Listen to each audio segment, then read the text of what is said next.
morning, everybody. Just waking up, slept in my truck last night because we don't have a place to sleep yet here in Erlengrat. But we got a pretty busy day ahead. Looking out the windshield of my truck here, I'm seeing that the tractor, charging station, and plow are gone. Those were leased pieces of equipment, so I'm thinking that they came and got them. And I did get charged a couple of $1,000s. I'm down to $12,000 now. But the good news is that it looks like our test field of canola is ready to harvest. So we need to go and get some equipment. We need to get a harvester, a header, a tractor, it looks like, and now a trailer to put the crops in. So we're going to head on over to the shop. First things first, I'm going to see about taking out a loan. It's not really feasible to keep on leasing this equipment from day to day and paying thousands of dollars. I'd rather just, whoopsie, got a little excited there. I'd rather just pay loan payments to own the equipment rather than just leasing everything. So let's head on over to the shop. We'll talk to Rick and we'll see if we can get some financing or maybe a lump sum term loan or something. We're going to have to work something out because this leasing equipment on farmland is not going to work out. So right now we just need a harvester, a tractor, and a trailer, and a header. So hopefully we can get a header with a built-in trailer that I can tow behind because I don't know. I don't want to get anything small that will fit through the laneways of the streets, and I also don't want to get anything too big that is just going to be ginormous. So we just need like a medium-sized one. Hey, good morning, Rick. How's it going? I am doing good. How are you today? I'm doing good, Rick. Listen, my test field of canola is ready to harvest, and I was wondering if instead of leasing equipment from you, do you have financing available or loans? What's happening? Yes, I am able to lend you $500,000 based on the work you have done so far. Perfect. That'll have to do, I guess, and then I'll just start shopping. I need a harvester, a header, a tractor, and a trailer. Okay, no problem. Have fun shopping. Well, all right then. Let's have a look at some equipment. Harvester first, because that's first, and then we'll get the header. We got $512,000 now, and there are lots of harvesters here, and we can afford a lot of them, but I think we're going to go with the Massey Ferguson Activa here for $202,000. Has an 8,400 liter capacity and just about what we need. Even if this test field goes okay and we expand our field a little more, this will greatly meet our needs. And now turning our attention to the headers, we could get the Massey Ferguson header, but it doesn't come with the trailer, and it looks like we have to get the header trailer as well. But I think maybe what we'll do, I don't really want to spend that much money on a header. Field isn't that big, and it's not going to be that big after we're done expanding it. I think the Rostelmash header here for $58,000 will do just fine. It does have a trailer attached to it, and we can't tow it behind the harvester, so that will probably work out best for us. I think, yeah, it's adaptable to the Massey Ferguson harvester, so the Rostelmash header will do just fine. And now on to tractors. Do we want small, medium, or large? Right away I'm guessing not small because our field is sort of on the side of a hill or a mountainside. So we need something with a little bit of power. These small John Deeres aren't going to do. But we can't afford one with too much power, so we have to find some sort of middle ground. Let's look at large tractors here. We've only got $221,000 left, so right away, I don't think large tractors are in the cards for us at this point. Let's have a look at these ones here. The Fendt. Fendt makes a pretty good large tractor, but I don't think we have a use for the medium-sized one. It doesn't have a lot of horsepower, and it doesn't have a lot of get up and go. You know what I mean? Let's see here.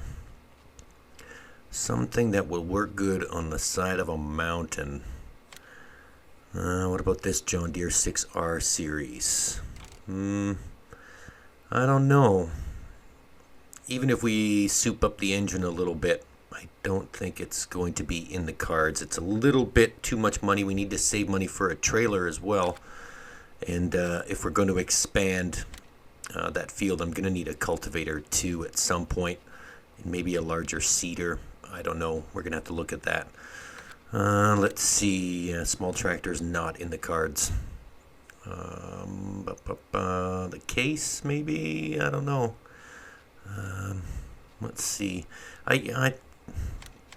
Stera? Or Stera? Who knows? I think we're going to go with the Valtra tractor here. Soup up the engine a little bit. That'll be good for our field. It's got the right amount of horsepower and the right amount of kilowatts. So I think we're going to go with that. And now I think the last thing we need is a trailer. So now I don't want to spend a whole bunch of money on a trailer. That test field is pretty small, and I don't think we're going to have that much crops if we expand that test field into the full size it needs to be. I'm thinking this farm tech trailer will do just fine. Yeah, it's got 14,000 liter capacity, so we just spent a whole crap load of money, and we've got $37,000 left. And we've got our trailer, tractor, header, and a harvester here ready to go to the farm. So let's jump in the harvester. We'll see if we can get, well, that is a long header. It is just about the same length as the harvester.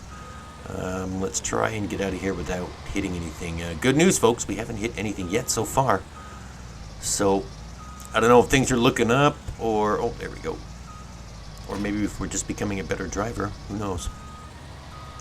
Alright, we're going to have to move that tractor. That's in the way. I don't want to scuff up my newly purchased Valtra T234. Let's go this way. Alright. We just need to maneuver some things around here. Whoa, slow down. This Valtra tractor's got some pickup. 32 miles an hour top speed. Well, not bad. It might serve well on our farm on the side of a hill. Okay, so the main job here is just to get everything back to the farm safely so we can harvest that test field, see how much money we make from that one, I think it's about 1/3 the size of what it needs to be, and then we can gauge just how much revenue we're going to make off of that test field so that we can expand the field later on. Now I know that I am going to need a cultivator to, oh there we go, we made it. I'm going to need a cultivator at some point after we're done harvesting to cultivate over the grass and expose the soil that is underneath so that we can replant something else there. So we're probably going to look at leasing a cultivator because we're only going to need it once. And then as soon as the soil is exposed, we can just start direct drilling over top. But I just want to see what the soil is like before we plant any more crops after we harvest this small test field of canola. So while we are getting the harvester back to the farm, we've got to zip back to the shop and grab the tractor and trailer. We'll meet you back here at the farm when everything's ready to go. Alright, so we are arriving back at the farm with the Valtra tractor and farm tech trailer. We'll just park this over here, jump into the harvester, and then we'll drive on up the hill. Hopefully the harvester can make it up to the hill. We'll drive on up the hill to the canola and we'll start harvesting the canola, and we'll just see how much this test field yields and then how much the canola is worth at today's prices, and then we'll figure out if it's worth planting either more canola right away or expanding the field first. Well, either way, I think we're going to expand the field first. We do have lots of grass that I don't feel like mowing, so I'm thinking we'll just cultivate over it and plant crops instead. Alright. So this looks pretty good. Harvester is already unfolded, and we are harvesting the test plot of canola. Alright, things seem to be going okay. Harvester's working good, header's working good. Why don't we touch base when we're done harvesting? We'll see you in a few minutes.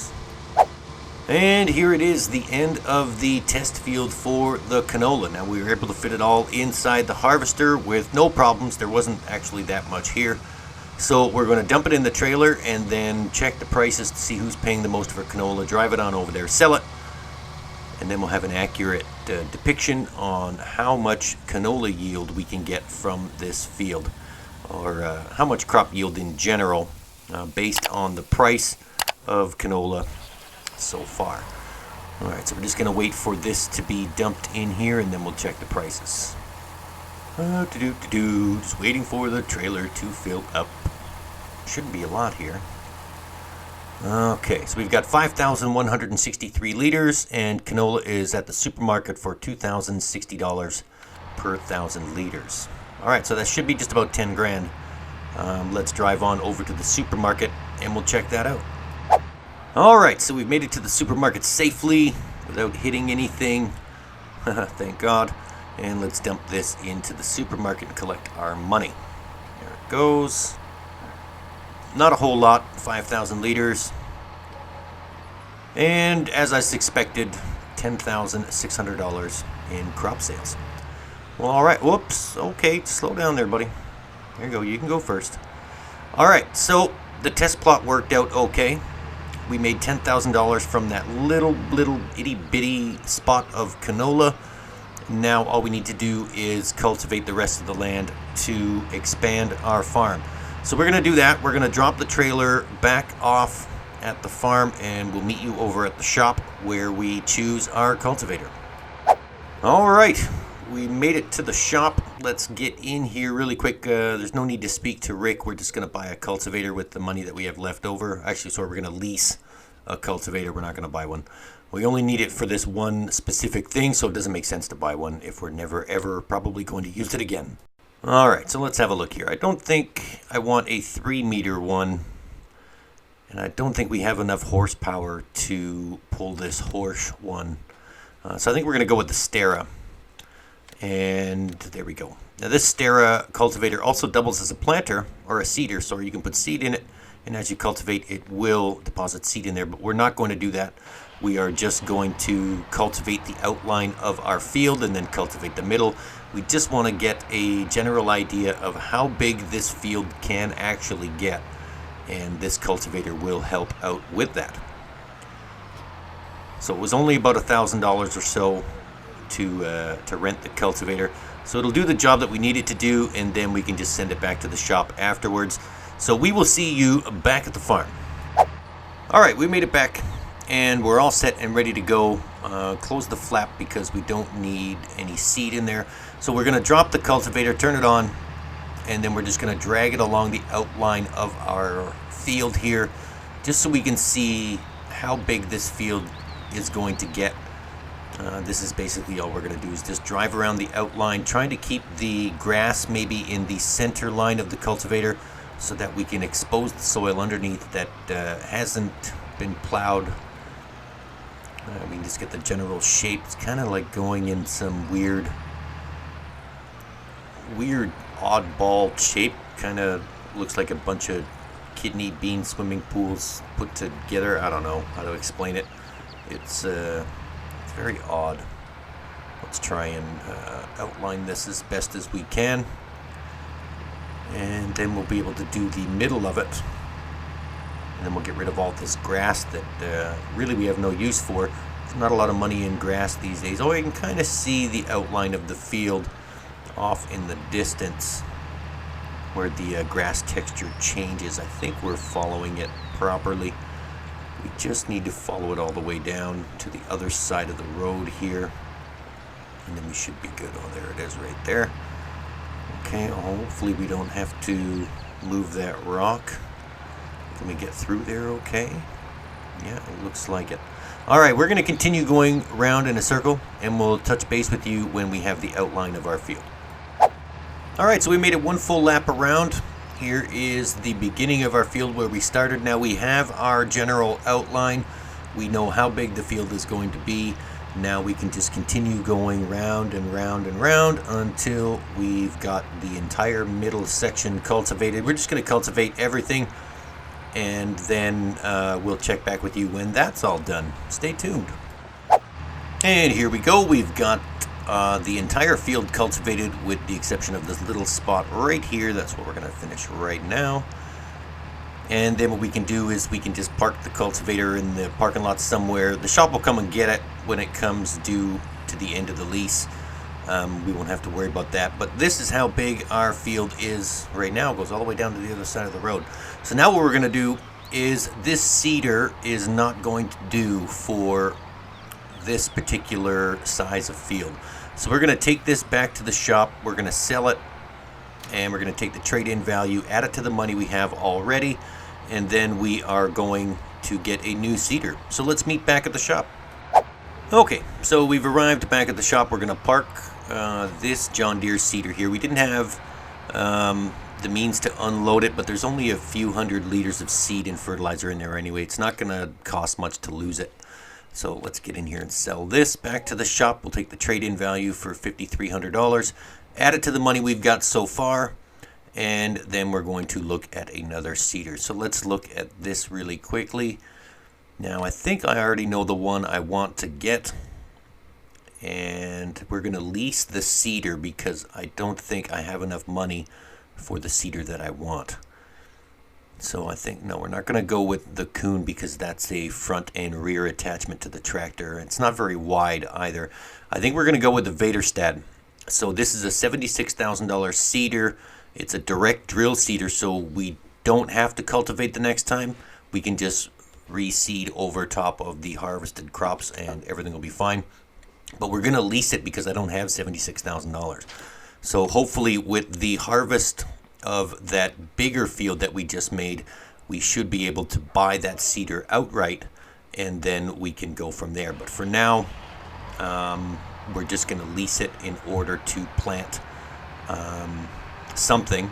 I'm not really sure if we're going to go with canola again or maybe soybeans. We do need quite a bit of money. Ooh, driving's getting better. We do need quite a bit of money, so I'm thinking soybeans, and then we can just keep planting soybeans or canola or whatever the most expensive crop is, so we can build up our bank account. Whew, okay, so we made it back to the farm, and we're going to use the seed that's on the ground here. So this is free seed. Well, it's not free. We paid for it last time, but we're not going to let it go to waste. So we're just going to fill the seeder up with this stuff, and then we'll refill the excess right to the top so we can see how much seed it takes for this field. I think we're going to plant soybeans, so we're going to see how many soybean seeds we use in this particular field, and then for the next time we'll know when we do buy this seeder exactly how much seed we need to fill up so that we don't waste all this excess seed. And of course we'll unload this seeder before we bring it back so that all of that seed will be on the farm ground ready to use. Alright, let's go this way, and we'll make it up to the top of the field here, and then we'll start seeding our new big field full of soybeans. Alright, we've got a little bit of an access way here on the side of the road. That's good. Oh, and there's no fence right there, so that's where we can start seeding right here. Now we're just going to get in position. We're going to go down first, and we're going to go all around. We'll make one complete lap, and then we'll do the middle of the field. But this seeder should hold more than enough seed to plant this entire field. We shouldn't run out, and it shouldn't be a problem. We should have lots left over. I'm guessing probably about maybe 20% of the seed will be used to seed this field, and we have quite a bit left. So, but that's just a guess. Let's wait and see how much seed we actually use. All right, so we'll choose soybean output. There we go. We'll lower the seeder, turn it on. And there we go. We are seeding our newly created field with soybeans. All right, let's jump to the end because as much fun as this is, it's all the same. We'll see you in a few minutes. And just like that, folks, our seeding is now almost completed. We have this one little triangular patch to do. So we've got soybeans growing in this entire field, which wraps all around our farmland. We are one step closer to having a workable, arable farm that we can eventually live on. And hopefully soon, the first thing we can buy is a place to sleep, because that truck is somewhat uncomfortable. All right, that is going to wrap things up here in the Alpine in Erlengrat. Join us next week to figure out if the soybeans are ready to fertilize or harvest, or who knows what the future holds. Well, I know what the future holds, you don't. We're probably going to pick up a fertilizer spreader of some kind if we can afford one, and then we'll wait for the soybeans to grow and fertilize and harvest, and then we'll make tons of money. Thanks for tuning in, folks. I certainly do appreciate you stopping by here in Erlengrat with the Farming Simulator 19 Alpine DLC. Join us next week for the exciting fertilization of the soybeans. All right, folks, take care. Thanks for stopping by. My name is JCTV, and this is me saying, hey, see you later.